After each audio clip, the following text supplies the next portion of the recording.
Chacun doit venir aux Poches dès lors qu'on s'intéresse au théâtre, puisque c'est le lieu de Paris où les choses se passent. J'ai toujours vu finalement des audaces ici, dans les optiques et dans les visions des metteurs en scène. C'est moi qui suis sosie, enfin. Le troisième spectacle qui jouait, qui était programmé en même temps que nous, c'était Amphitryon, mis en scène par Stéphanie Tesson. Je ne connaissais absolument pas ce texte, ce spectacle. Et en fait, j'ai passé un moment exceptionnel. J'avais l'impression d'être petite fille face au théâtre de Tréteau que pouvait faire mon père, en fait, et prendre un plaisir d'une simplicité extrême. Et donc, du coup, j'étais extrêmement joyeuse en sortant de cette représentation. J'ai un très bon souvenir de Dramuscule avec Catherine Salvia, d'Inventaire avec mes deux chéris, Georgetti et Edith Scob, de Colette avec Philippe, n'en parlons pas, et Elisabeth Kahn. Puis-je vous parler un instant, monsieur? Certainement. Le fait qu'un théâtre comme ça monte des auteurs vivants, je pense notamment à récemment des Frères et des Lions, c'est aussi encourager des gens à être auteurs. On va chercher des choses parfois plus audacieuses. Et heureusement, parce que s'il n'y avait pas des lieux comme ça, il n'y aurait plus d'auteurs vivants. On retrouve ici à la fois des classiques qui sont relus, remis en scène par des gens de talent et souvent très jeunes. On retrouve aussi des créations absolument nouvelles, que ce soit les textes, que ce soit précisément les interprètes ou justement les metteurs en scène.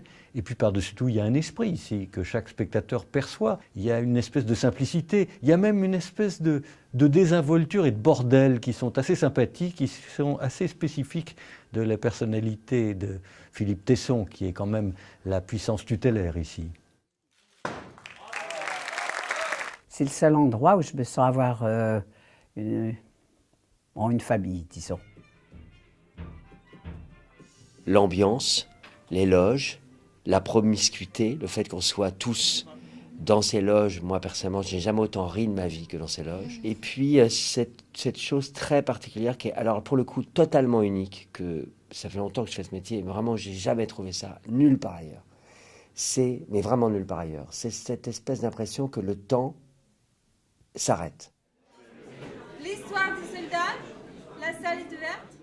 Il y a une proximité entre déjà les spectateurs et le public, parce que c'est des petites salles, mais en même temps, c'est des vraies salles de théâtre, mais c'est des petites salles. Et tu peux avoir une intimité et une proximité avec le public, et du coup, il se passe quelque chose.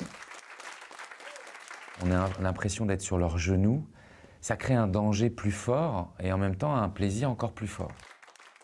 Il y a des bons moments après le spectacle, ouais. au bar et tout. Les gens mangent, les gens boivent, discutent, parlent de théâtre. S'il y a Philippe Tesson, on peut parler un peu de philosophie. Donc, non, c'est vrai. Non, mais c'était des soirées assez enrichissantes, en fait. Tous les soirs, moi, j'aime bien rester.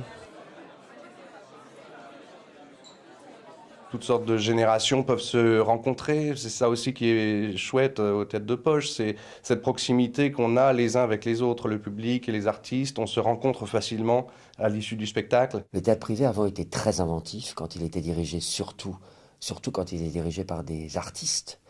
Et maintenant, il est moins inventif. Et c'est un des derniers endroits où le théâtre privé est vraiment inventif.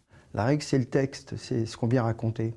Et c'est pour ça que je dis c'est le seul théâtre à Paris où on peut arriver avec un projet et parler de ce qu'on va venir raconter, qu'est-ce qu'on va venir faire, et non pas qui va le faire uniquement, et combien ça va rapporter d'argent. Et ça, c'est hyper important. Ils ont une petite dinguerie, et je pense que pour avoir un théâtre aujourd'hui, il faut avoir une dinguerie, et que cette dinguerie, tout est possible.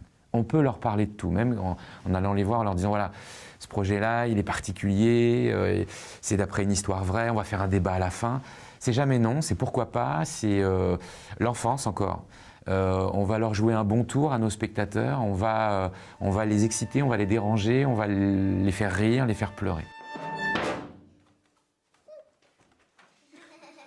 Je pense qu'il n'y a qu'aux Poches qu'on peut accepter tout. Voilà, parce que, je sais pas, c'est un lieu où tout est acceptable. Et même les bourdes, ça ne fait que plus de théâtre. C'est un endroit de fraternité et de résistance et il s'y passe du théâtre avec l'artisanat, l'esprit de l'artisanat. C'est quelque chose de précieux.